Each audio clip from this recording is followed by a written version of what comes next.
Ne dit-on pas souvent que la famille est sacrée? C'est vrai, la famille est sacrée, mais je me demande si cela vaut encore la peine d'être pris en compte lorsque c'est ta propre famille qui te poignarde dans le dos. Salut, je suis Lucie, je suis une jeune femme de 24 ans. Je travaille en tant que responsable financière. Je vis en Belgique. Avant de continuer mon histoire, je t'invite à t'abonner et surtout, n'oublie pas d'activer la cloche de notification pour ne pas manquer les prochaines histoires. J'ai grandi dans une famille modeste, entourée de plusieurs frères et sœurs. Nous étions 6 enfants, parmi lesquels 2 filles, ma petite sœur Diane et moi. Les autres étaient tous des garçons. Mes parents se battaient corps et âme pour trouver les moyens nécessaires afin de financer nos études. C'est ainsi qu'après l'obtention de mon baccalauréat, ils m'ont envoyé en Belgique pour poursuivre mes études. Et une fois en Belgique, il a fallu que je me batte pour subvenir à mes besoins et à ceux de ma famille, puisque tout le monde comptait maintenant sur moi. J'ai dû allier études et petits boulots pour pouvoir m'en sortir. Après mes études, j'ai trouvé un boulot dans une grosse entreprise. C'était un boulot bien payé qui me permettait d'entretenir ma famille.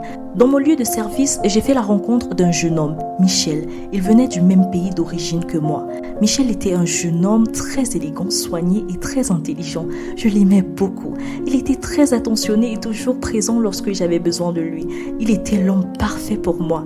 Nous nous étions rencontrés lors d'une petite réunion de routine au boulot, au cours de laquelle je devais présenter un projet. Et pendant que je présentais mon projet, il écoutait avec beaucoup d'entrain.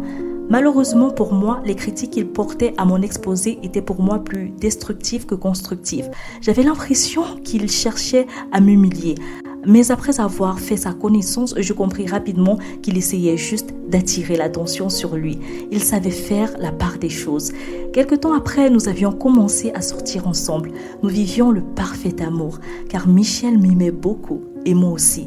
Après 1 an de relation, mon chéri me fit sa demande en mariage, alors que nous nous baladions dans un parc où nous avions l'habitude de nous retrouver. Alors que je lui faisais promettre de ne jamais me quitter, il sortit une bague de sa veste et mit un genou à même le sol et dit « Lucie, veux-tu m'épouser ?»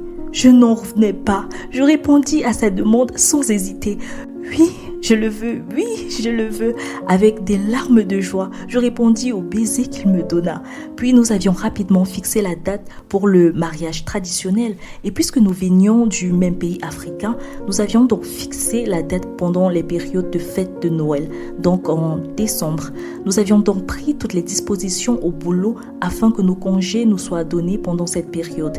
Malheureusement pour moi, à la dernière minute, ma demande a été rejetée. Il y a eu un problème de dernière minute qu'il fallait gérer et l'entreprise m'a suggéré de prendre mon congé le mois suivant. J'avoue que j'étais vraiment choquée. J'allais donc rencontrer Michel chez lui pour qu'on puisse trouver une solution. Coucou chérie, coucou ma puce, comment vas-tu? Je vais mal mon chéri, comment allons-nous faire? Ne t'en fais pas, on va trouver une solution. On peut faire le mariage traditionnel malgré le fait que tu ne sois pas présente. Ah bon? Tu crois que ça peut se faire? Oui, ma chérie, ne t'inquiète pas. Je t'aime, moi encore plus. Michel me prit dans ses bras et je me sentis rassurée. La veille de la date fixée, Michel se rendit donc au Cameroun comme prévu. Les préparatifs allaient bon train et les 2 familles étaient contentes de se réunir pour un si grand événement. Le jour de la cérémonie, ma petite sœur âgée de 21 ans a été choisie pour me représenter. Et lorsque Michel la vit, il tomba sous son charme.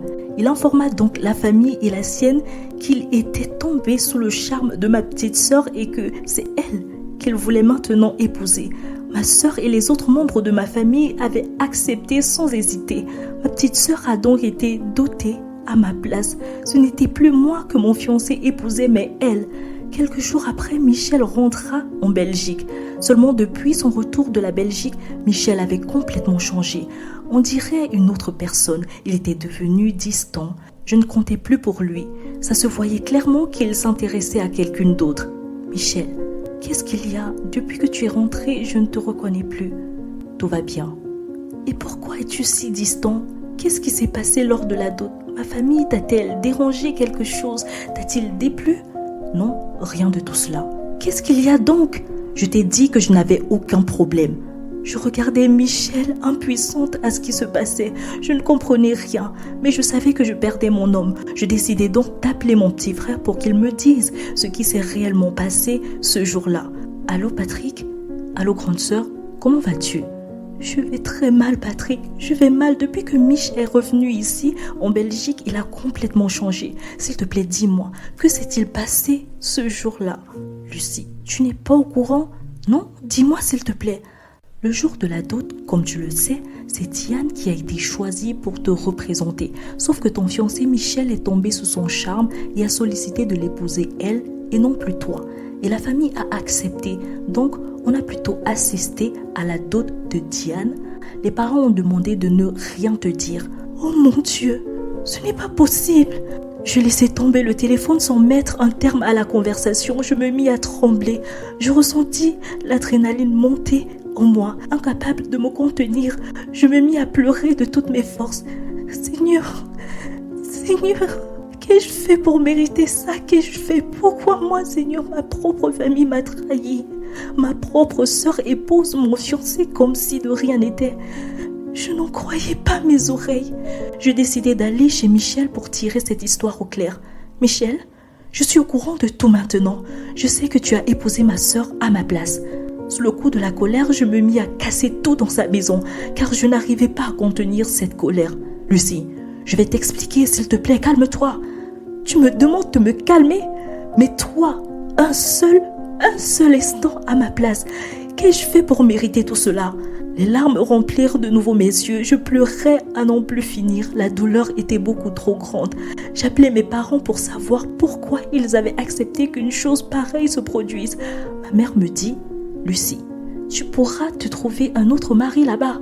Il fallait juste trouver un moyen pour que ta sœur aille aussi en Belgique à l'occasion qui s'est présentée. Vous êtes cruel. Vous, ma propre famille, vous osez me faire cela?